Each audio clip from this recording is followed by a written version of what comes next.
परिचय। बच्चों, आज हम जैव अणु के बारे में जानेंगे। टीचर, जैव अणु क्या होते हैं? जैव अणु कार्बनिक अणु है जो एक सजीव जीव द्वारा उत्पन्न किया जाता है। टीचर, हमारे शरीर में उत्पन्न होने वाले अणु जैव अणु हैं? हाँ राम, क्या कोई मुझे जैव अणुओं के कुछ उदाहरण बता सकता है? टीचर, जैव अणु के अनेक उदाहरण हैं, जैसे कि प्रोटीन, पॉलीसेकेराइड्स, न्यूक्लिक अम्ल आदि। बहुत अच्छा श्वेता। इस पाठ में आप जंतुओं में पाए जाने वाले जैव अणुओं के बारे में जानेंगे।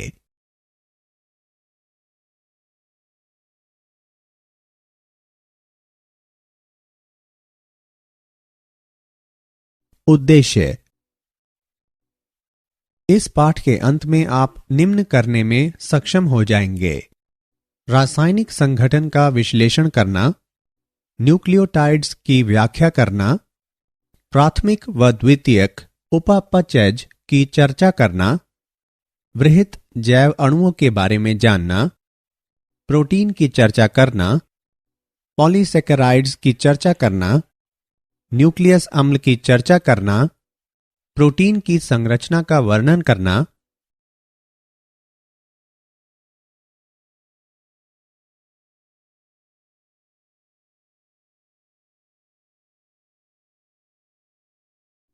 एक बहुलक में एककों को जोड़ने वाले बंधों की प्रकृति की चर्चा करना, शरीर अवयवों की गतिक अवस्था उपापाच्य की संकल्पना की चर्चा करना, जीव के उपापाचीय आधार की व्याख्या करना, जीव अवस्था की व्याख्या करना, एंजाइम का वर्णन करना।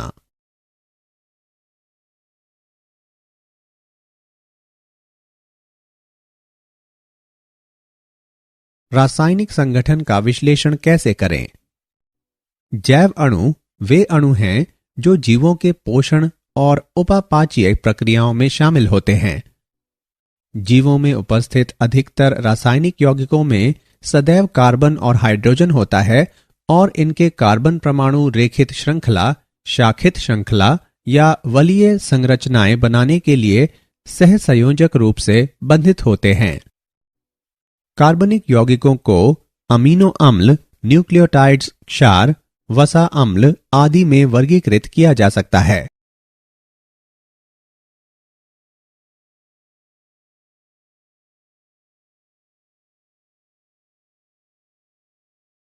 अमीनो अम्ल।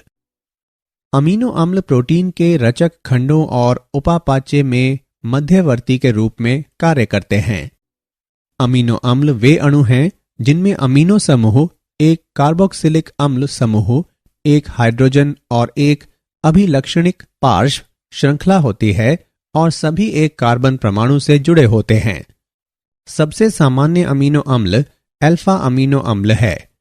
पार्श्व श्रृंखलाएं या आर समूह एक हाइड्रोजन परमाणु से लेकर बड़ी जटिल पार्श्व श्रृंखलाओं तक हो सकते हैं। प्रत्येक अमीनो अम्ल के अद्वितीय भौतिक और रासायनिक गुण आर समूह की संरचना और रासायनिक गुणों का परिणाम हैं। कार्बोक्सिल और अमीनो समूह की संख्या के आधार पर अम्लीय, क्षारीय और उदासीन अमीनो अम्ल होते हैं। ग्लूटामिक अम्ल अम्लीय अमीनो अम्ल है। लाइसिन क्षारीय अमीनो अम्ल है। वेलिन उदासीन अमीनो अम्ल है।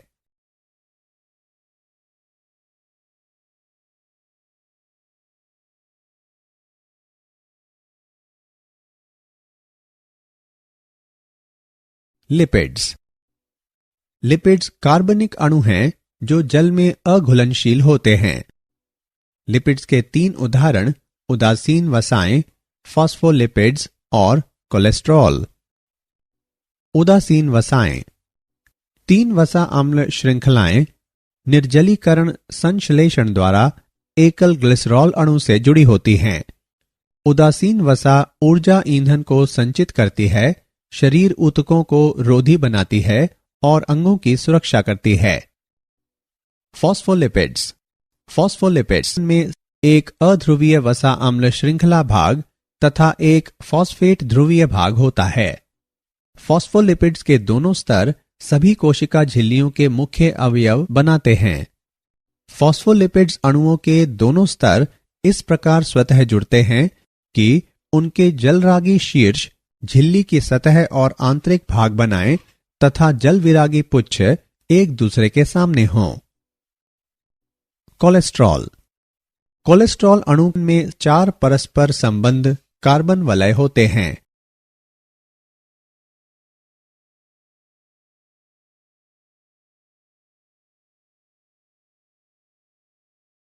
न्यूक्लियोटाइड्स।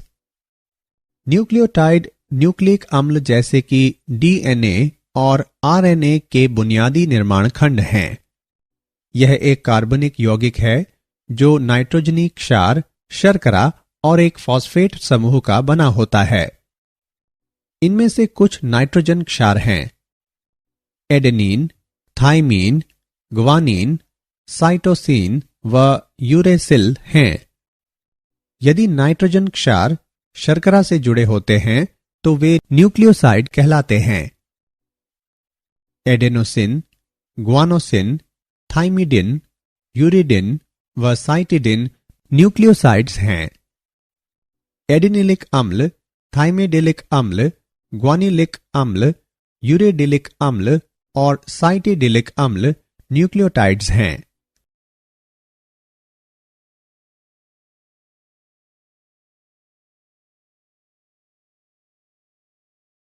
प्राथमिक तथा द्वितीयक उपापचयज।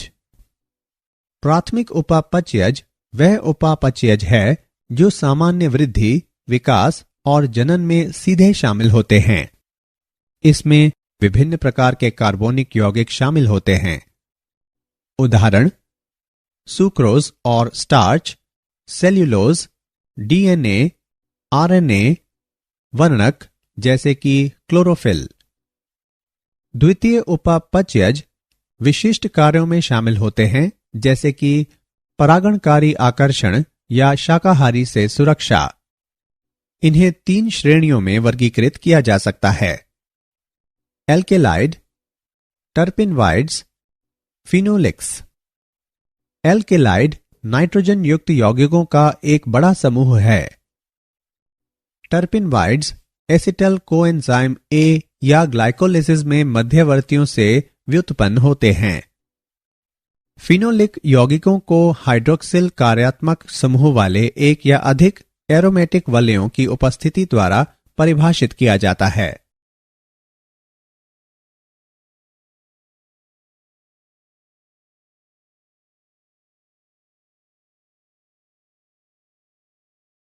वृहत जैव अणु। यौगिक अम्ल घुलनशील भाग में पाए जाते हैं और जिनका अनुभार 18 से लगभग 800 डाल्टन के आसपास होता है। वृहत जैव अणु जो अम्ल विलीय अंश में पाए जाते हैं जैसे प्रोटीन, न्यूक्लियक अम्ल, पॉलीसैकेराइड्स और लिपिड्स। लिपिड्स के अतिरिक्त सभी वृहत जैव अणुओं का अणुभार 10,000 डाल्टन से अधिक होता है। इसका कारण है कि लिपिड्स के अतिरिक्त सभी बहुलक पदार्थ होते हैं। पॉलीसैकेराइड्स। पॉलीसैकेराइड्स मोनोसैकेराइड्स के बहुलक हैं। पॉलीसैकेराइड्स मोनोसैकेराइड्स के समबहुलक या विषम बहुलक हो सकते हैं। न्यूक्लियक अम्ल। न्यूक्लियक अम्ल न्यूक्लियोटाइड्स के बहुलक होते हैं। प्रोटीन। प्रोटीन अमीनो अम्ल के बहुलक हैं। प्रोटीन पॉलीपेप्टाइड्स होते हैं जहां अमीनो अम्ल एक रैखिक श्रृंखला के रूप में पेप्टाइड आबंध द्वारा जुड़े होते हैं। प्रोटीन के कार्य: कोशिका झिल्ली के आर पार पोषक पदार्थों का परिवहन, संक्रमण से लड़ना और हार्मोन एवं एंजाइम के रूप में कार्य करना।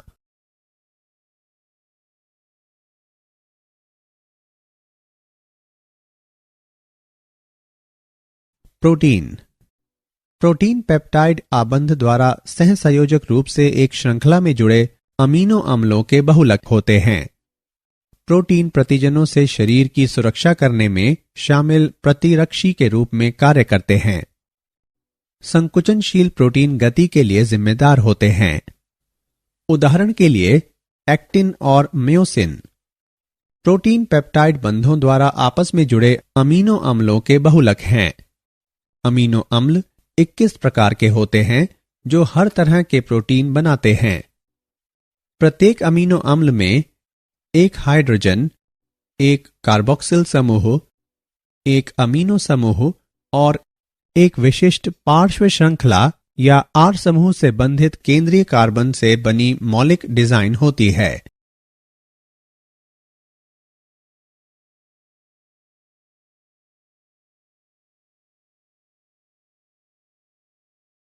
पॉलीसैकेराइड्स। पॉलीसैकेराइड्स जटिल कार्बोहाइड्रेट्स होते हैं।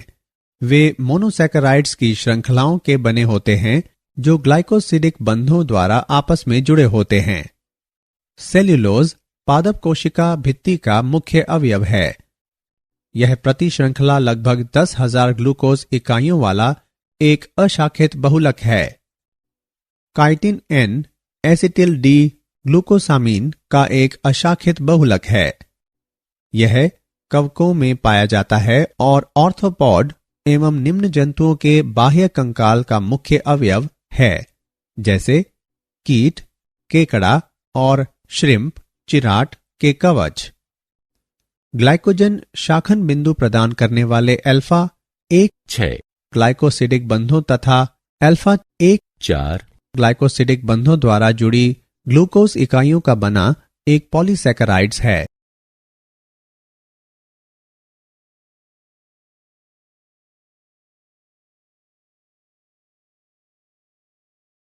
न्यूक्लिक अम्ल।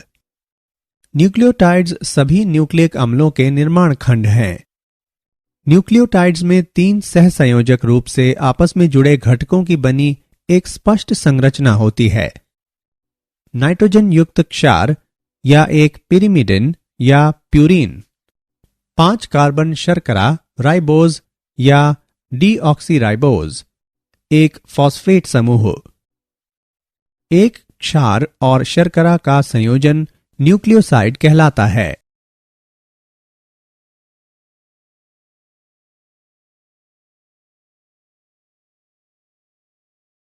प्रोटीन की संरचना। प्रोटीन पेप्टाइड बंधों द्वारा जुड़ी अमीनो अम्लों की एक या अनेक श्रृंखलाओं की बनी होती है और एक विशिष्ट त्रिमिमीय आकार में वलित होती है। अमीनो अम्ल एक हाइड्रोजन, एक कार्बोक्सिल समूह, एक अमीनो समूह और एक विशिष्ट पार्श्व श्रृंखला या आर समूह से बंधित केंद्रीय कार्बन का बना होता है।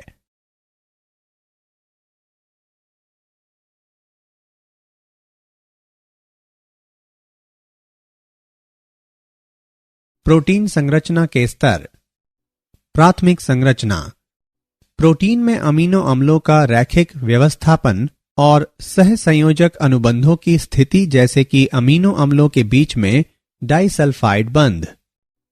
द्वितीयक संरचना। प्रोटीन के भीतर वलन का क्षेत्र, उदाहरण अल्फा हेलिक्स और चुन्नटदार परत सहित, जो हाइड्रोजन बंधन द्वारा स्थायीकृत होते हैं। तृतीयक संरचना।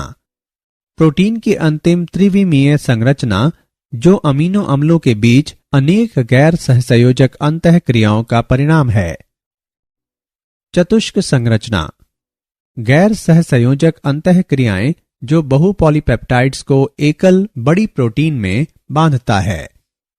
2 अल्फा ग्लोबिन और 2 बीटा ग्लोबिन पॉलीप्रोटीन्स के संयोजन के कारण हीमोग्लोबिन में चतुष्क संरचना होती है।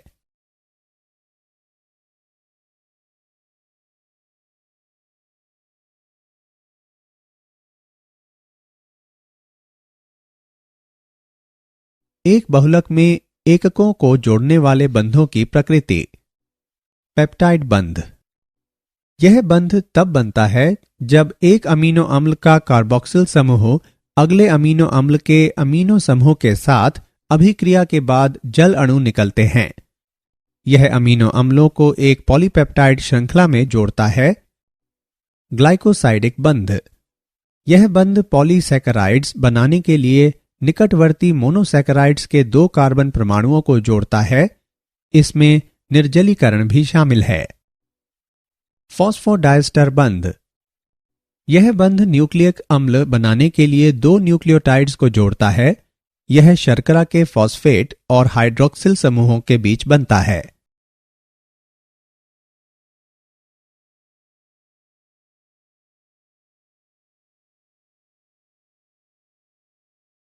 शरीर अवयवों की गतिक अवस्था।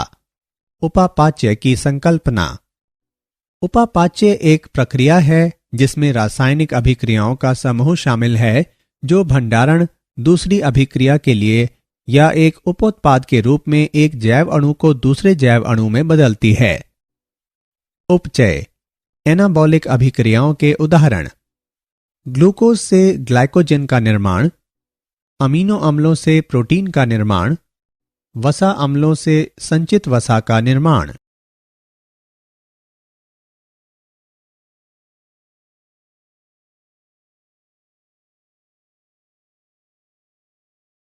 जीव का उपापाची आधार। जटिल अणुओं के सरल अणुओं में उपापाची विखंडन से ऊर्जा का मुक्त होना अपचयी अभिक्रिया है।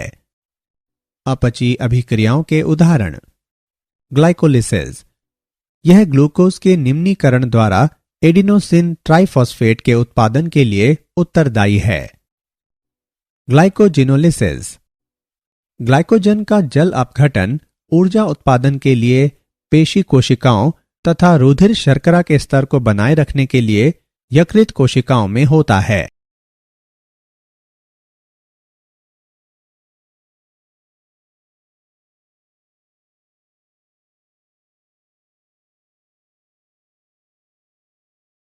जीव अवस्था।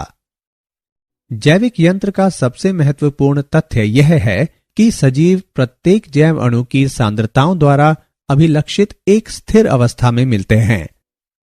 रासायनिक या भौतिक प्रक्रियाएं स्वतः सामान्य अवस्था को प्राप्त करती हैं और स्थिर अवस्था एक सामान्य अवस्था होती है। सभी सजीव हमेशा कार्य करते हैं, उनमें कभी भी सामान्य अवस्था की स्थिति नहीं हो सकती। इसलिए जीव अवस्था एक असाम्य स्थायी अवस्था होती है जिससे कार्य संपन्न होते हैं।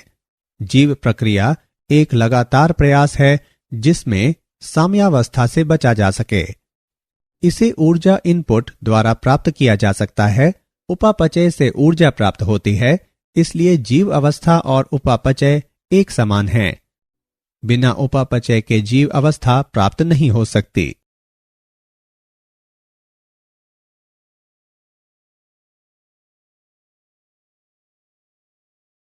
एंजाइम। एंजाइम एक पदार्थ है जो सजीवों द्वारा उत्पन्न किए जाते हैं। जैव रासायनिक अभिक्रिया संपन्न करने के लिए उत्प्रेरक के रूप में कार्य करता है। लगभग सभी एंजाइम प्रोटीन होते हैं। एंजाइमों में सभी प्रोटीनों जैसे प्राथमिक, द्वितीयक और तृतीयक संरचनाएं भी होती हैं। सक्रिय स्थल पर क्रियाधार व्यवस्थित होते हैं और अभिक्रिया को तेज गति से उत्प्रेरित करते हैं।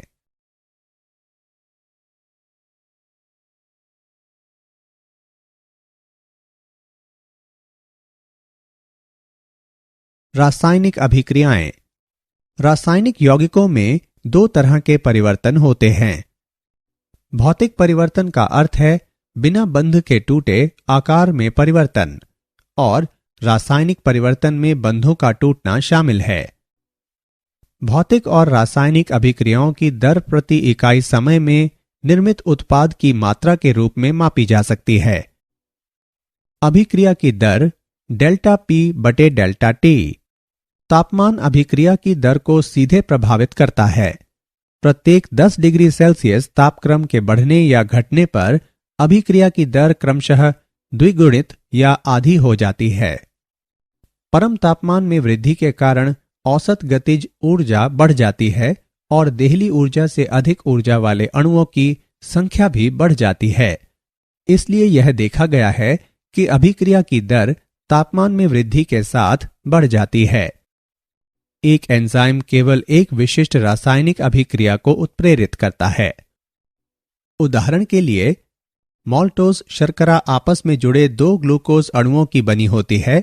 एंजाइम माल्टेज का आकार इस तरह का होता है कि यह बंध को तोड़ सके और 2 ग्लूकोज अणुओं को मुक्त कर सके।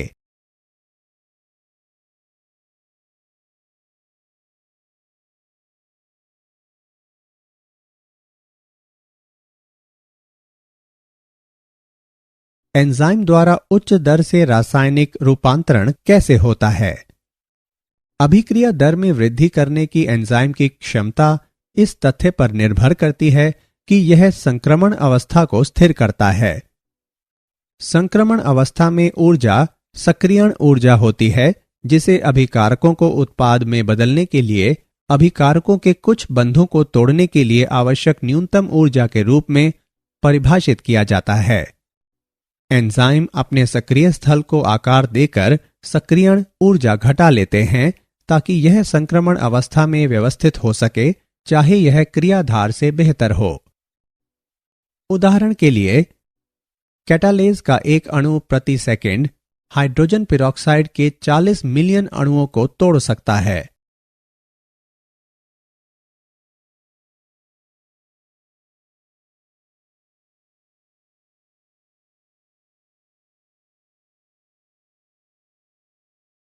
एंजाइम क्रिया की प्रकृति। एंजाइम क्रिया का उत्प्रेरक चक्र। क्रियाधार एंजाइम के सक्रिय स्थल से बंध जाता है। सक्रिय स्थल एंजाइम का विशिष्ट क्षेत्र है जो क्रियाधार के साथ जुड़ता है। एंजाइम क्रियाधार का आकार बदल देते हैं ताकि क्रियाधार अधिक मजबूती से व्यवस्थित हो सके। एंजाइम का सक्रिय स्थल क्रियाधार के बंध तोड़ देता है और नए एंजाइम उत्पाद जटिल का निर्माण होता है। एंजाइम उत्पाद अवमुक्त करता है और एंजाइम दूसरे अणुओं के साथ बंधने के लिए तैयार हो जाता है।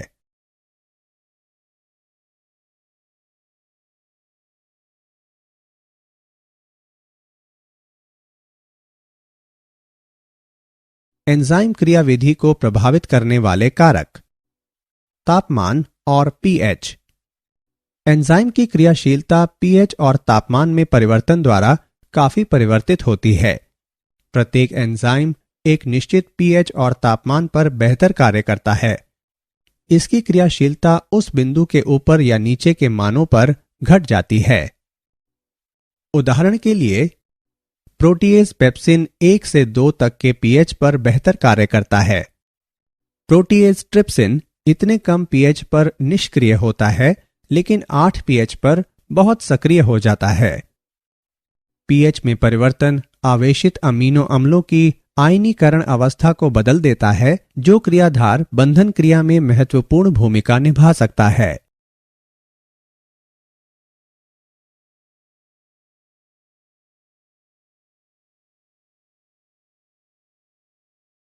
क्रियाधार की सांद्रता।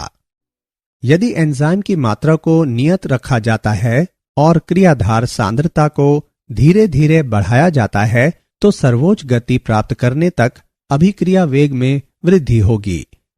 उस बिंदु के बाद क्रियाधार सांद्रता में वृद्धि वेग में वृद्धि नहीं करेगी। सद्मक पदार्थ होते हैं जिससे एंजाइम की उत्प्रेरक क्रिया परिवर्तित हो जाती है और फलस्वरूप उत्प्रेरण मंद पड़ जाता है या बंद हो जाता है। प्रतिस्पर्धात्मक संदमन तब होता है जब क्रियाधार और क्रियाधार के समान पदार्थ दोनों को एंजाइम में मिलाया जाता है।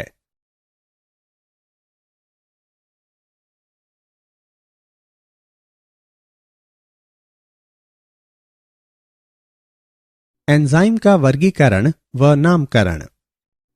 अभिक्रियाओं के प्रकार के आधार पर एंजाइमों को विभिन्न समूहों में वर्गीकृत किया जा सकता है। ऑक्सीडोरिडक्टेज या डिहाइड्रोजिनेजेज। एंजाइम जो एक अणु से दूसरे अणु तक इलेक्ट्रॉन स्थानांतरित करते हैं, ऑक्सीडोरिडेज कहलाते हैं। अधिकतर उपापचयी ऑक्सीकरण अभिक्रियाओं में इलेक्ट्रॉन दाता से हाइड्रोजन को हटाना शामिल है। ये एंजाइम डिहाइड्रोजिनेजेज कहलाते हैं। ट्रांसफरेजेज, ये वे एंजाइम हैं जो एक समूह के स्थानांतरण में शामिल होते हैं। हाइड्रोलेजेज, एक एंजाइम जो जल अपघटन की प्रक्रिया की गति बढ़ा देता है।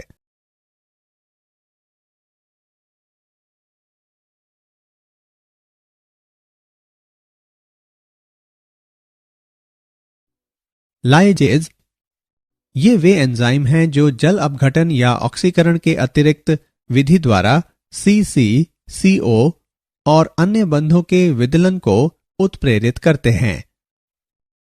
आइसोमरेजेज ये एंजाइम समावयवों के संरचनात्मक पुनर्व्यवस्था को उत्प्रेरित करते हैं। उदाहरण के लिए फ्यूमरेज। लाइगेजेज ये एंजाइम नए बंध बनाकर दो अणुओं को जोड़ते हैं। उदाहरण के लिए सिट्रिक अम्ल।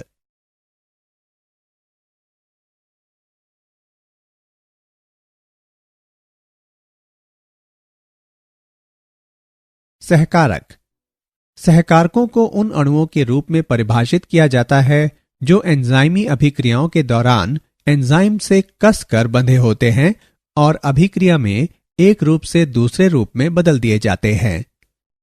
3 प्रकार के सहकारक हैं: प्रोस्थेटिक समूह, सह एंजाइम और धातु आयन। प्रोस्थेटिक समूह दृढ़ता से बंधी गैर पॉलीपेप्टाइड संरचना जो एंजाइम की क्रियाशीलता के लिए आवश्यक है। उदाहरण के लिए हीमोग्लोबिन का हीम।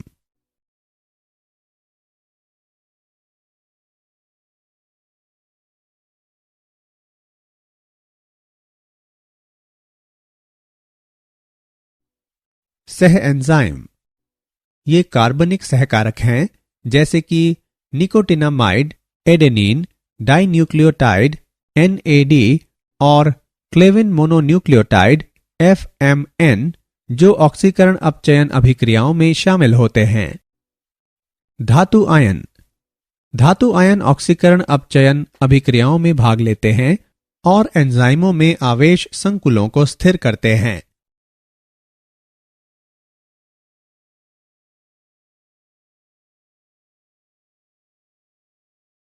क्या आप जानते हैं डरावनी फिल्में देखने से उपापचय दर में वृद्धि हो सकती है। दालचीनी एक मसाला है जो आपकी उपापचयी दर में वृद्धि कर सकता है। यदि आप भोजन करना छोड़ देते हैं तो आपकी उपापचयी दर धीमी हो सकती है।